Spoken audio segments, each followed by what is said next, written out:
Friends, welcome to Mind and Intellect Conversations, Next Gen podcast, where it's very special. We're going to discuss how ancient text, poetry, literature, scriptures, how when it is introduced in your schools and when youngsters get exposed to that text, that poetry, how it can impact their quality of thinking, how it infuses this thinking into their value systems, and as a result, the entire life becomes graceful, beautiful, progressive.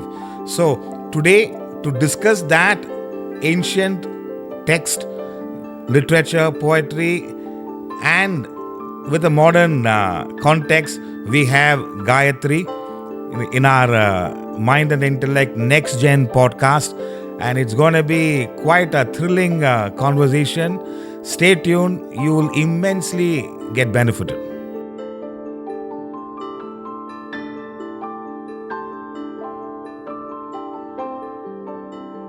Gayatri is a 20-year-old commerce graduate from Madras University. She has a keen interest and admiration for mathematics, Tamil language, and its literature. Tamil texts, especially Thirukkural, has had a great impact in her life. Gayatri wants to explore her potential in the field of finance. She shares her learnings from Thirukkural and her interest in Tamil language in this podcast. Welcome, Gayatri. I need to introduce you. You're my favorite human being. She appears to be my brother's daughter. I still consider you as a daughter, and always.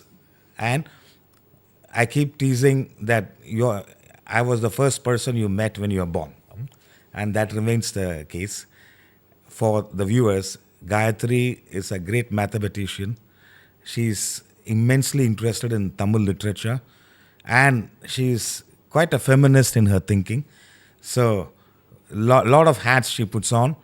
And another important aspect, as we mentioned on literature, the present generation does not have that much of inclination towards literature. Whatever their mother tongue is, that inclination is slowly fading away. But a great thing about Gayatri is her interest in Tamil literature, scriptures have sustained, and so it's a rare quality. So we're gonna utilize this podcast in discussing how literature can help individuals. So, welcome, Gayatri. Wonderful to have you here. The first question to you is, how did you develop interest in Tamil literature? Okay, first of all, thank you for having me here. I don't know how many people my age will get such a platform to talk about their interest in such an aspect. So, thank you for having me here. And so, my interest in Tamil language, a lot of credit, most of the credit should go to the environment that I belong to.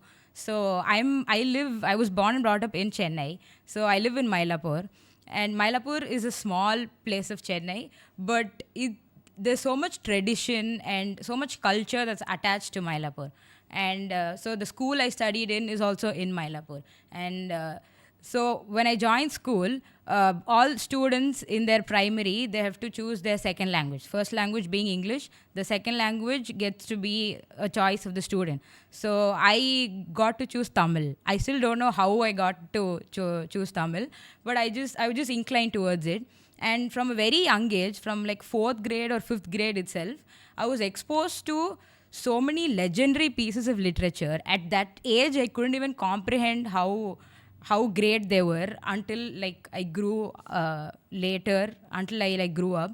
So in school, in 4th and 5th grade, I got to learn Tirupavai. So I don't know how many people are familiar with it, but Tirupavai is a set of 30 verses that Andal wrote for Lord Vishnu because she was inspired by him. She fell in love with him and she wanted to express her love through 30 verses.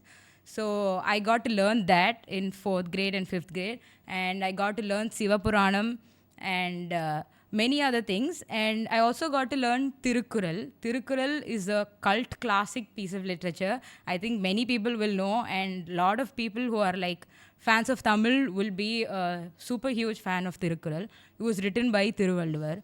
So all of these things I got to understand while I was growing up, while my mind was being shaped. So I just got extremely inspired by these things, which were like the heart and core of Tamil. So I fell in love with Tamil there. Fantastic. Incidentally, both of us studied in the same school. Yeah. I think I was junior to you in school. Ah. But it is wonderful to know that this much of interest you developed in Tamil. Definitely the environment plays a role, but you had it in you. The interest in language, maybe it runs in a family. But so nice to hear that you have taken up to that interest. And I wish many young people align with it. We are not being fanatic towards a language. We are aligned to the values the language conveys. Language is incidental, but what the message the scriptures highlight is what is important. So as you mentioned, Tirupavai and then Thirukkural, and I agree with you, it's a cult classic. That's the right word the present generation should use. Yeah. And so many aspects to it. Now, what are the Tamil literature which inspired you most? You mentioned Tirupavai. Now, it is Thirukkural, but can you elaborate on it? Okay, so let me paint you a picture as far as I know. So it's Tamil is like an ocean of knowledge and wisdom that you can learn from. So as far as I know, there's a part of Tamil literature called Sangam literature. Sangam literature is the oldest piece of Tamil literature in the world. So when you trace back to its origin, people still don't know when it was originated. So it's a few centuries old. So this Sangam literature consists of two kinds of literature. So there's one Agam and the other one is Puram. So for people who don't know what it means, Agam essentially means internal. Everything to do with a person's inside emotions, thoughts, feelings, everything. So Puram means outside, external. So everything that a human being would deal with outside. It can be, now if we talk about outside world, we would say career, work, and for students it would be education and everything. So back then it used to be war, trade, so whatever people at that at that century were exposed to. So there are these two sets of literature called Agam and Puram. So essentially there's something called Agananuru and Purananuru. So Agananuru, Nanuru is 400. So it essentially translates to 400 verses of poems which talk about what are the kind of emotions that human beings feel.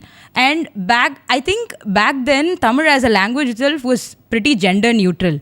So when you trace back to these, it wasn't very, these emotions are relating to a female or these are relating to a male. It wasn't like that. It was very general as to the emotions that people will feel or people are vulnerable to or the ones that affect them the most. So that is Agananuru. And Purananuru is actually very interesting. So it talks about the right way to go to war. So when we're talking about war, or it's not just war as in war that we say today. So war as in when we all have competitors and opponents, right? So how to deal with them? What is the right way to deal with an opponent? Or back then, now we're talking about healthy competition and everything. So our ancestors spoke about it in the 1st and 2nd century itself.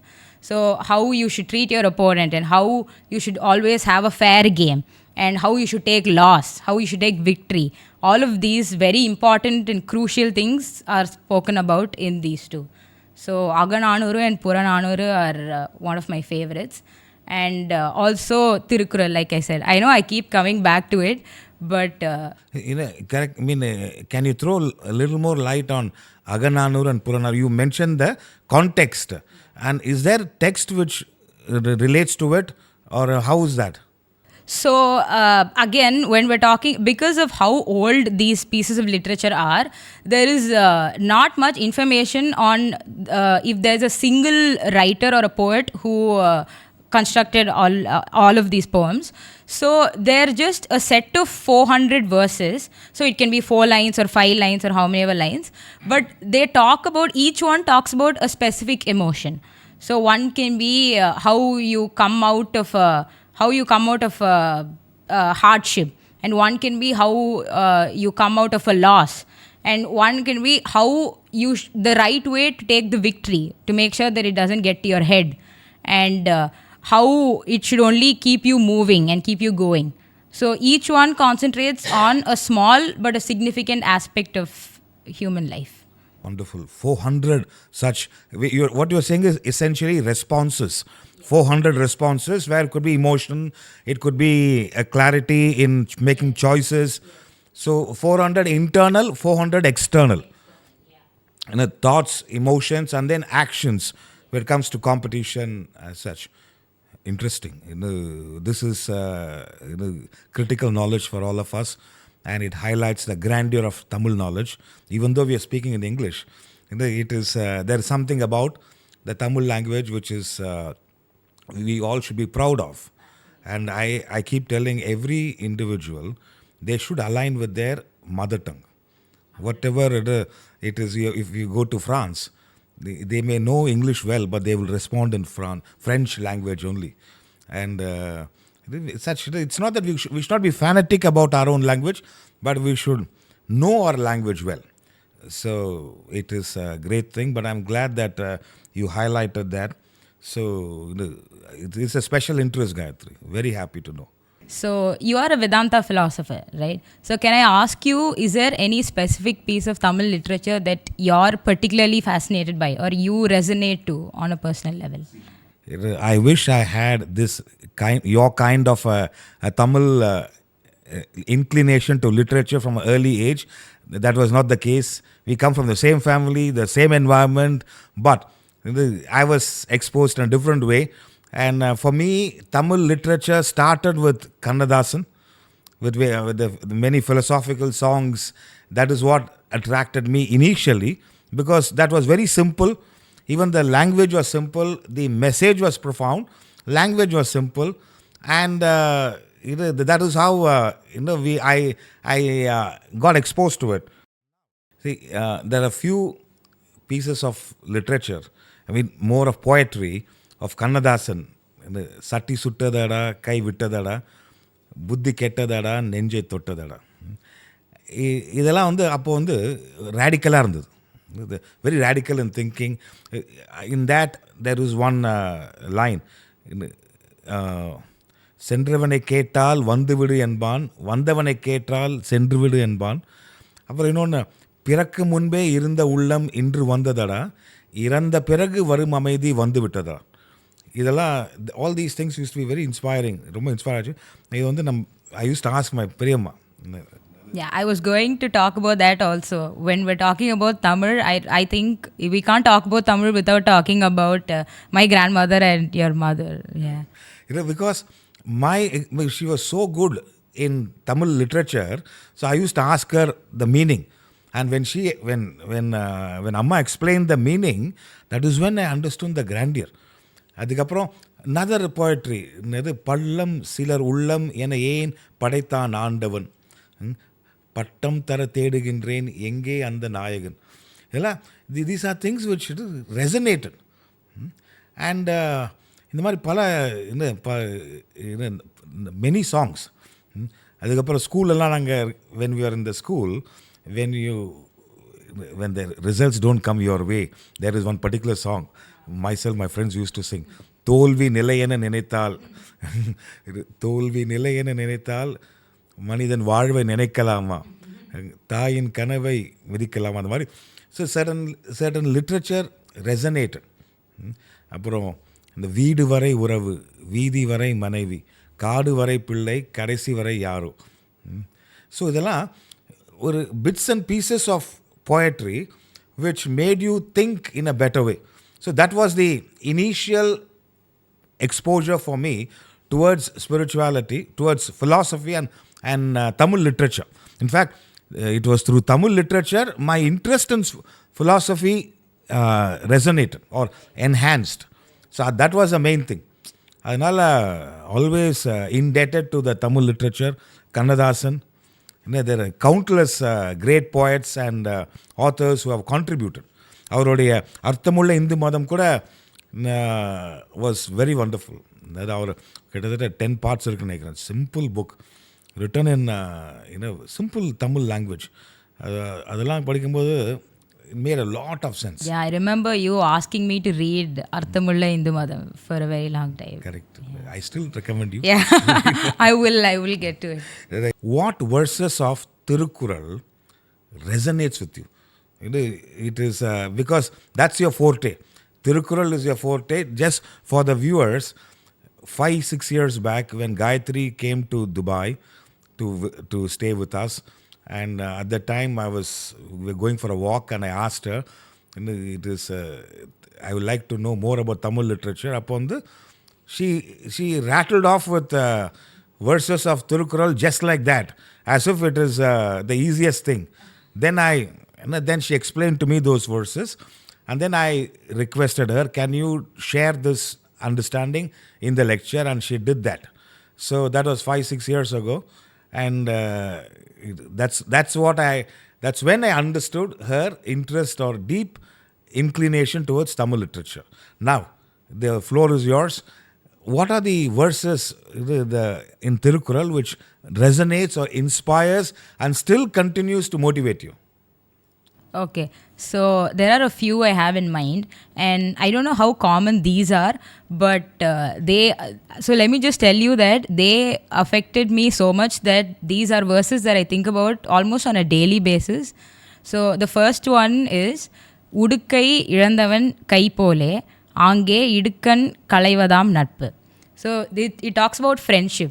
So what he is essentially saying, when we're walking on the street, so if you're walking on the street and if you're wearing a bracelet or it falls off, it falls on the floor.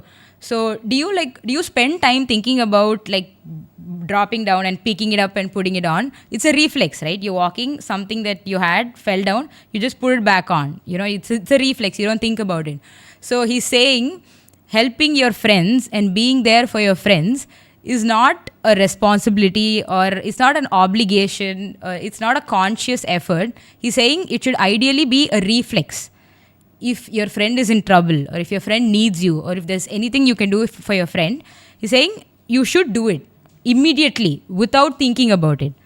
So that's a great, so when we're talking about, I think for all of us, universally, friendship is one of the most valuable thing in the world, right? So if I ask you about friends, I think you can go on and on about your school friends and college friends, and how there's a inner child in you that like comes out only with your friends and everything. So that's how important friendship is. So he says that we talk about how, my friend is always there for me. My friend would do anything for me. All that is there. But he's saying it should be a reflex. It should be friendship. Friendship is inevitable without your friend being there for you. So the way he said it, instead of saying something like, being there for your friend is the most important thing in the world, or the most noble deed to do is being there for your friend. He just put it in the most simple way. He was just like, what are you doing if you're not being there for your friend? So I think that was great. And there's another one, which, so this is, so he has, under each topic, Thiruvalvar has written 10 verses. So under the topic of honesty and always being truthful, he wrote 9 verses which talks about how you should always be honest and how that's the ideal way to be. So there is one verse where he says, Poimayum vaimai idatta purai thirna nanmai payakumenin. So what he's saying, if you happen to be in a situation where a little white lie is only going to save someone and not harm someone, he's saying use that lie in the place of the actual truth. So I know it sounds complex, but it's pretty simple. If you're living abroad and you come back home and your mother makes your favorite food, and you know that it takes like 1.5 to 2 hours to make it, and so you know that's the amount of hard work she's put into it. So she's made it and she's given it to you, and you take a bite and you realize that it's a little spicier than what you want it to be. So would you ideally do the right thing, be 100% honest and be like, it's a little spicy, that's all, other than that it's fine, and essentially like break your mother's heart? Or just be like, this is amazing, this is what I've missed for the past 2 years, thank you for making this for me. So you understand, right? A little white lie that we can tell our people it'll only enhance the bond, and it will only do good things, he's saying. So I think so we're now in a generation where people want to be brutally honest, and where, it's people think it's okay to just come in front of you and say that, hey, I don't like what you're wearing, even if it's not going to help you at all. But just like, if it were me, I would never buy this, or I would never spend money on this. Just be blatantly honest, or just rude, and like break someone's heart. And people think it's okay because they're being quote unquote honest. So I don't think that's how things should be. And this is something that he spoke about. Excellent. A simple then. But a profound value. Yeah, it's really important. I think we all should remember. Anything else you have? There is one actually. I'm sorry, I'm reading this out. So it says, Nilayaga nangu nilladar, annilaikku eidarum eidadavar. So this is... Can you repeat it? Yeah, 1 minute. I'm so sorry. It says, Nilayaga nangu nilladar, annilaikku eidarum eidadavar. So he's talking about integrity, and this is one of the 10 verses under the topic integrity. So he's saying a person who lacks the quality of integrity will never be a success, not only in this birth, but irrespective of how many births he can take and come back, and irrespective of the amount of hard work and efforts he puts in. If you lack integrity, you will never be a success. So this is something that really inspired me. So it's the way he's written it that really like got to me, He's not just saying, if you want to succeed, integrity is inevitable. He's saying if you don't have integrity, it doesn't matter what else you have. Talent, or if you're born with a certain special talent or whatever it is. He's saying if you don't have integrity, you will not succeed. And what is integrity according to you? Integrity, according to me, I think is doing the right thing, irrespective of who's watching you, or irrespective of whether someone's there behind you to see or not. Because you know that integrity, I think, essentially is doing what you need to do to sleep peacefully at night. Excellent. People say that, there's God watching above you and everything. Right. And for people who don't believe in God or whatever, I'm just saying, you do what you need to do to sleep peacefully at night. So I think that is what integrity means to me. And any other verses resonates with you in Thirukkural? No, I think... This particular verse, if you, I think you may know it better. Yadanin ningiyan nodal adanin ilan. This talks about detachment. I remember one of our friends who said, when you read that, your even the lips don't touch each other. Yeah. Fascinating construction. Yeah. So, there are so many 1,330 verses in that book. 133 topics and 10 verses under each. Under each topic, 133 topics. And Tiruvallur was, had the foresight. The messages were as short as Twitter messages. 100%. He knew that if it has to survive for centuries. Short and sweet. Shortest, and that's the way people... He understood the attention span will keep reducing. And this is the maximum we can reduce. Yeah. So I have a question that I want to ask you. So is there any... we touched a little on Bharathiyar, did we? I don't know. But even if we didn't touch, I know you, and I know that you're a huge fan of Bharathiyar. So is there any specific piece of Bharathiyar poetry that you really like or fond of? There are many pieces of Bharathiyar's works which not just resonates with me, stuns me. And There are few I can refer. I mean, I have to read it out because I'm not as good as you in Tamil recalling.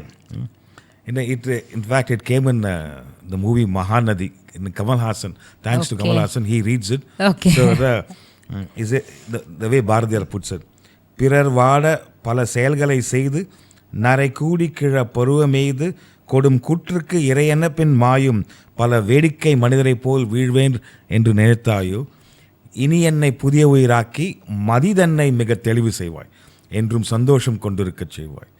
So this was something which it's like a energy boost, mental energy boost. Of course. நான் வீழ்வேன் நினைத்தாயோ, even Rajinikanth in one of the movies says. Yes. When you fall or when something நான் வீழ்வேன் நினைத்தாயோ, இதெல்லாம் ஒரு very, I would say it's like a punch dialogue he has written. Of course. Which resonates. And the important aspect is மதிதன்னை மிக தெளிவு செய்து என்றும் சந்தோஷம் கொண்டிருக்கச் செய்வாய். Says, no, make my intellect bright and strong so that I can live peacefully and harmoniously. And another poetry of Bharathiyar which absolutely resonated is அந்த பாரதி படத்தில் வரும், நிற்பதுவே நடப்பதுவே பறப்பதுவே நீங்கள் எல்லாம் சொற்பனம் தானோ பல தோற்ற மயக்கங்களோ கற்பதுவே கேட்பதுவே கருகுவதே நீங்கள் எல்லாம் அற்ப மாயைகளோ உம்முள் ஆழ்ந்த பொருள் இல்லையோ. He talks about Maya. The crux of Vedanta philosophy learning is Maya. These were fabulous poetry. Thanks to that movie, otherwise I wouldn't have known this. நீங்கள் எல்லாம் அற்ப மாயைகளோ நீங்கள் எல்லாம் சொப்பனம் தானோ உம்முள் ஆழ்ந்த பொருள் இல்லையோ. இதெல்லாம் if you have the right avenues of thinking, these are all beautiful directions to your thinking. பல தோற்ற மாயங்களோ, beautiful way he puts it. Another poetry of Bharathiyar which I mean absolute cult classic for me is காக்கை சிறகினிலே நந்தலாலா நின்றன் கரிய நிறம் தோன்றுதையே Nandalala park மரங்களெல்லாம் Nandalala நின்றன் பச்சை நிறம் தோன்றுதையே நந்தலாலா கேட்கும் ஒலியெல்லாம் நந்தலாலா நின்றன் கீதம் இசைக்குதடா Nandalala. The last one is the best. தீக்குள் விரலை விட்டால் நந்தலாலா நின்னை தீண்டும் இன்பம் தோன்றுதடா Nandalala. I mean, he equates everything. In fact, this is what we highlight as open-eyed meditation. Okay. I mean, he says, he takes crow, which is a very simple, not an attractive bird, and he says, காக்கை சிறகினிலே I mean, he sees the divinity in that. நின்றன் கரிய நிறம் தோன்றுதையே Nandalala. It is so fascinating. It literally transports you to open-eyed meditation. Another piece of poetry which should impact all of us. It says, நல்லதோர் வீணை செய்தேன் அதை நலங்கெட புழுதியில் எறிவதுண்டோ சொல்லடி சிவசக்தி என்னை சுடர்மிகு மறிவுடன் படைத்து விட்டாய். I equate the veena with a life. In this life, veena is an instrument. To derive great music out of it, you should know how to play it. Similarly, life is gifted to us. How to make our life beautiful determines how well we make our choices, how well we use our self-effort and improve on ourselves in spite of the world. That's why சொல்லடி சிவசக்தி நில சுமையென்ன வாழ்ந்திடல், it is beautifully written. So இவை அருள்வதில் உனக்கெனும் தடை உள்ளதோ. He is not begging, he is almost demanding. Why can't you do that? So நல்லதோர் வீணை செய்தேன். Anytime we make a mistake, அதை நலம் கெட புழுதியில் எறிவதுண்டு. What a beautiful veena. I mean, it can resonate great music. Of course. And what are you just dumping it in the dustbin? I mean, people who waste their life or indulge and make all the wrong choices. What a beautiful life. To be born as a human being is one of the greatest gifts. And if that is wasted, it is as the Upanishad says, mahati vinashti. It's the greatest loss. So these are some of the poetry of Mahakavi Bharathiyar. But he has written even relationships. Veenayadi nee enakku megum viral naan unakku. Of course. Beautiful. If anyone getting into a relationship, they should read that. So, and all this is meant for all of us. Of course, of course. He has shared his wisdom with us, and it is up to us. Our effort should be to read, not just by the book. Everyone will have the Mahakavi Bharathiyar Kaviregal book irukkum. It is only dusting the shelf. Get it out, read, at least in a small portion of it. Align those thoughts with your life. It will be a great, the great way to live life. Yeah. I think we should also talk about, if we're talking about Bharathiyar, we should talk about how ahead of his time he was. Correct. Feminism. We talk about feminism. It's such a big word now that we're using for the last few years. But we call it feminism now. And Bharathi Kanda Pudumai Pen is what he called it a few decades back. So many more decades back. Many decades back. Before independence. Yeah.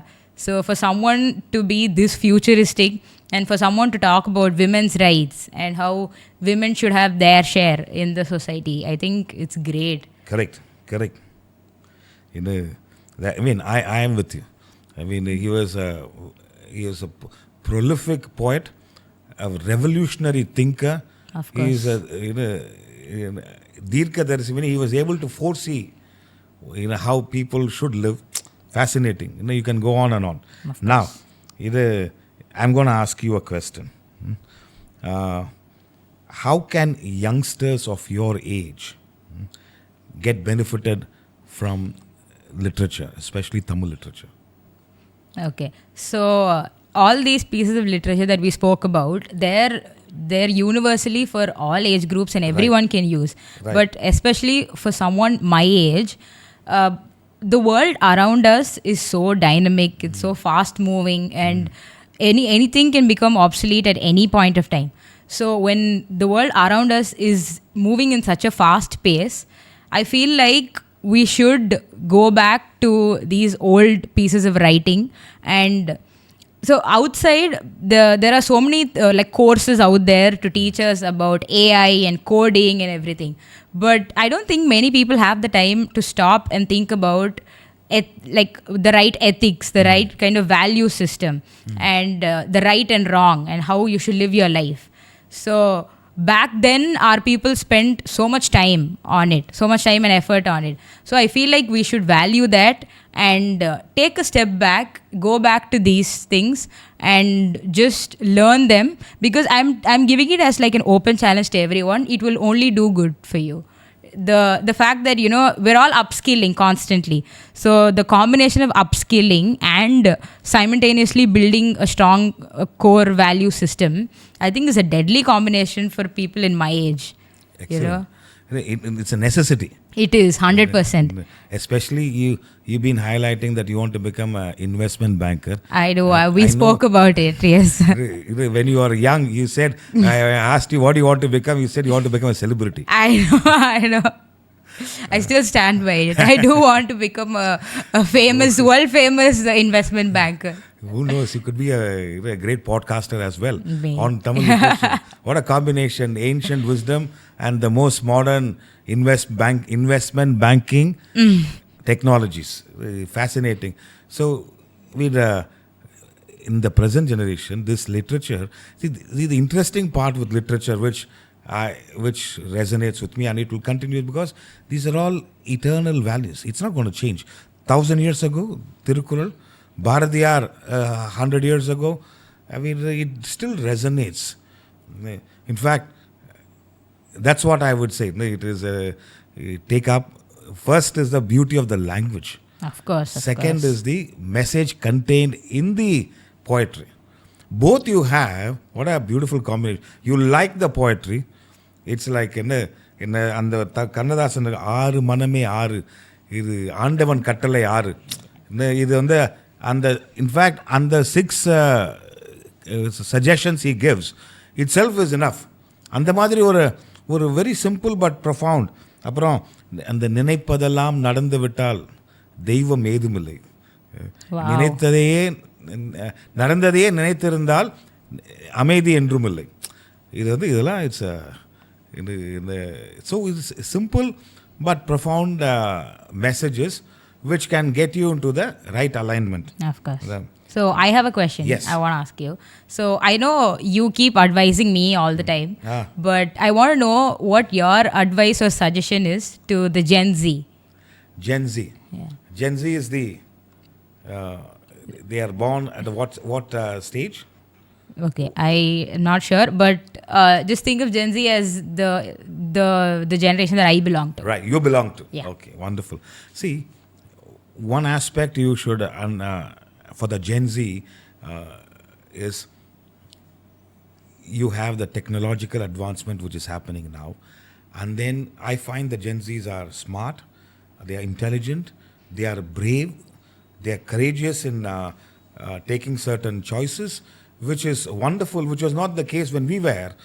Even when it comes to work life, the choices were very less. If somebody wanted to do out of the ordinary, they were shunned. But the Gen Z now, they are willing. They are not gone. They don't want to get bogged down by what the parents or the society suggests. So they said one what you call caution to them is, because you're all become a conscious choice maker. And a conscious choice maker. We live by choice, not by chance. Take when I say chance, take the something which resonates with your conscience, go ahead with it. But make conscious choices. Improve your intellect.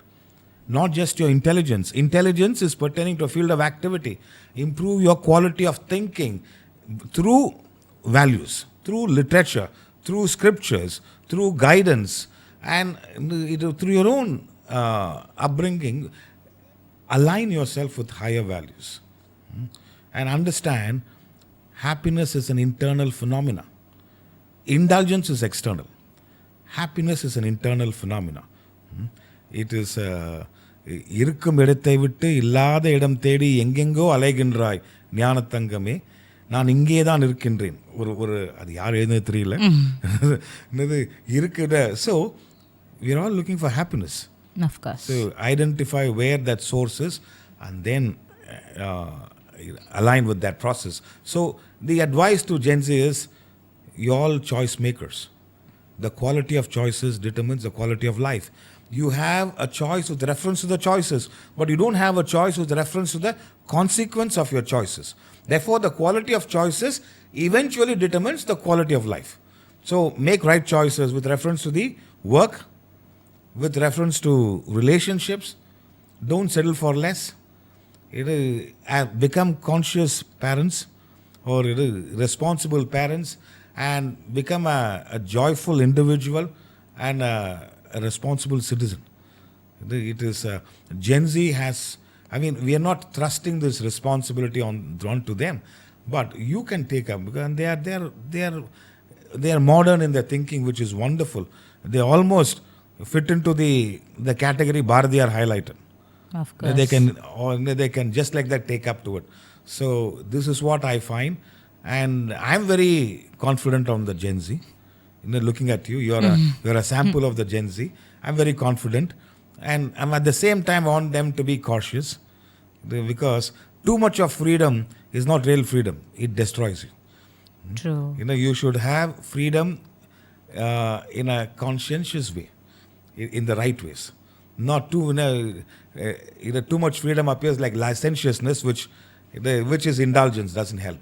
So, very confident and and upbeat about the Gen Z, and I'm sure they're gonna. You see, India is Bharat as a nation it's a progressive nation. It can only be better. Now, I have suggestion. There's something called Generation Alpha. The next generation. The next generation is called Gen Alpha. Alpha. What would be your suggestion to Generation Alpha? Okay, you make me sound old now. I am advising the next generation. But the way I think of it is, especially when we're talking about Tamil literature, I want the next generation to look at these pieces, these legendary pieces of Tamil literature, as your school friends. Let me give you some context. So everyone, irrespective of how old they are. So if I ask you, so how you are when you're addressing a group of people, when you're giving a lecture, and then when you get back to your school friends, so do you behave the same way or do you talk the same way? I mean, yes, in the sense, there's a friendliness with them. Of course, but there's a certain inner child of yours that comes out only with your childhood friends, right? Yes. You essentially just become a child with them, and then you're just cracking silly jokes all the time and everything. There's a part of yourself that comes out only with them, Right. and it makes you think. I'm sure that while the entire world is changing, that part of your life will always be constant. Yes. Feels like home. Correct. So. Yeah, we had a 35th reunion with the Wow. students, and we were all like much better. We resonate with them, all my friends, in the same way. I'm with you. I get it. Right? So that's what I'm saying. So these pieces of literature, they treat them like your childhood friends, while everything else is changing. These rules of right and wrong, these values, ethics and principles, they will always be the same. So keep going back to them. First, give it a try. I'm sure you'll be intrigued by it, because first you might even be intimidated by it, because I was extremely intimidated by it in the beginning because it was too complex for me to understand. But go deeper into it, try to understand it. It will only enhance your life and it will massively change your life. So I think if you know, like I know everyone out there, they have a certain connection to your school friends and childhood friends, right? Like that. So whatever happens, if you understand it truly and if you hold on to it, you'll never let it go. Wonderful guidance, wonderful suggestion for the Gen Alpha, where treat these literature, whatever your literature is, whatever the poetry, treat them as your childhood friends. And am I right? Yeah. And then align with them, so your pure self comes, gets exposed to them. Only So, then, yeah. excellent, great suggestions, and it is just the beginning of many more podcasts with you, Gayathri. It came out very well. I'm sure not just the younger generation, even the other generations will be happy to learn or get inspired by this. Thank you for your time. It has been wonderful, and I'm really impressed with the way you shared. To be honest, you are far more confident than me in this podcast. So excellent. Thank you. Thank you. Thank you. Thank you.